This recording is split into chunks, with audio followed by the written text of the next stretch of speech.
धनुर्धारी म्हणून ओळखले जाते. या आसनामुळे फुफ्फुसाची क्षमता वाढते. भद्रासन.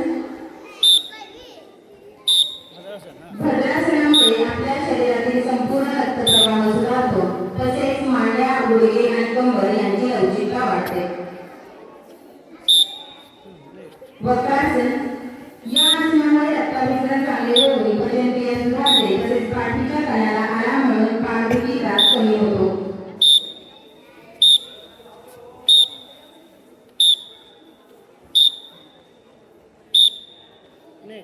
वज्रासन. हे आसन म्हणजे गुडघे टेकून बसण्याची योग मुद्रा आहे. त्यामुळे ध्यान व प्राणायामासाठी ही मुद्रा फार उपयुक्त मानली जाते. या आसनामुळे तणाव कमी होतो. सर्वसाधारणपणे आपण जेवण करण्यापूर्वी सर्व आसने करतो, परंतु वज्रासन हे असे आसन आहे की जेवणानंतर सुद्धा हे आसन करणे फार महत्त्वाचे आहे, कारण या आसनाने पचनशक्ती चांगली सुधारते. वज्रमुद्रा. या आसनापासून पाठदुखीला आराम मिळतो. तसेच पोटाची चरबी कमी करण्यास मदत मिळते. मनशांती व एकाग्रता वाढते. शशांकासन. शशांक म्हणजे चंद्र आणि आसन म्हणजे मुद्रा. हे आसन करताना आपले शरीर सशासारखे दिसते आणि शरीरासाठी शीतलता व शांती मिळते, म्हणून याला शशांकासन म्हणतात. पाठदुखी, कंबरदुखी, पोटाची चरबी कमी करणे तसेच मानसिक ताणतणाव व चिडचिडापण दूर करते. सुप्त वज्रासन. या आसनामुळे पाठीचा कणा लवचिक बनतो व शरीरातील चरबी कमी होण्यास मदत होते. गुडघेदुखीपासून आराम मिळतो. तसेच फुफ्फुसाचे आरोग्य सुधारते. पचनक्रिया सुधारते.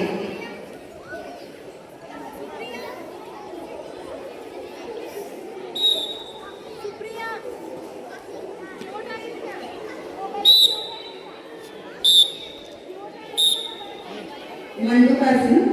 या आसनामुळे गॅस व अपचनाचा त्रास कमी होतो. मधुमेहामध्ये इन्सुलिन वाढण्यास मदत होते. रक्तदाब नियंत्रित राहतो. कंबर, गुडघे व खांद्यासाठी हे आसन फायदेशीर आहे. अर्धउष्टासन. या आसनात शरीराची स्थिती उंटासारखी दिसते. उष्टासन. या आसनामुळे पाठीच्या कण्याला बळकटी मिळते. पोटावरील चरबी कमी होते.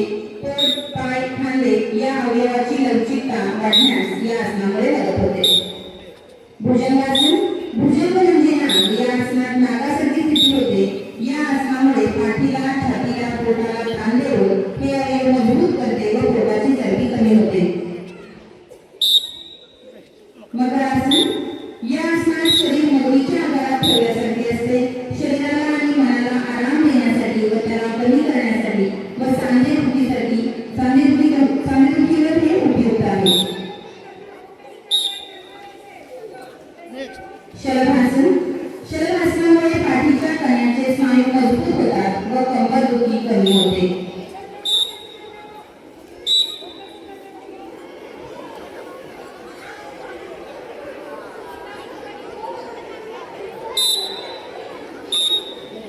धनुरासन.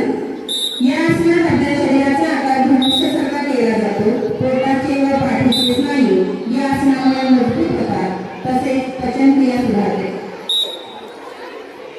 अर्धहलासन.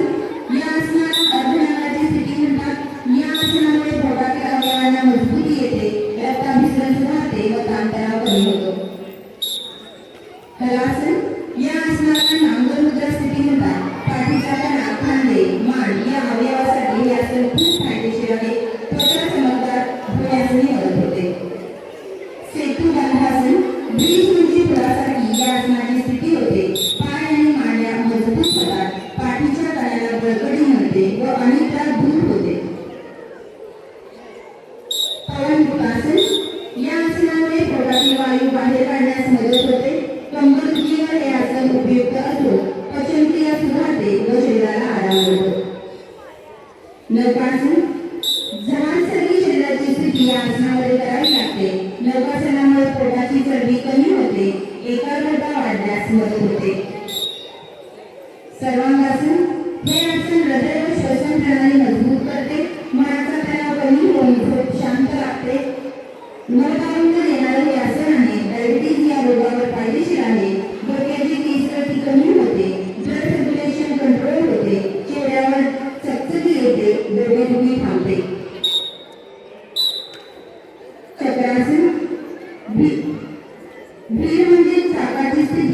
असे या आसनाला म्हणतात. या आसनामुळे शारीरिक आणि मानसिक आरोग्य सुधारते, पोटाची चरबी कमी होते, हाडे मजबूत होतात, पचनक्रिया सुधारते, हृदयासाठी सुद्धा हे आसन फायदेशीर आहे. शवासन या आसनामध्ये मृतस्थितीप्रमाणे शरीराला पूर्ण शिथिल करून श्वासावर लक्ष केंद्रित करून शरीरातील प्रत्येक स्नायूला आराम मिळतो, झोप सुधारते, एकाग्रता वाढते, आपल्या संपूर्ण शरीरातील प्रत्येक स्नायूवर त्यांच्या कार्याचे महत्त्व याचे चिंतन करून परमेश्वराची आभार मानणे. शीर्षासन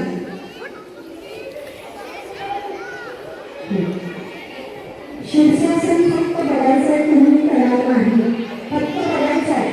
पहिली लक्ष या करून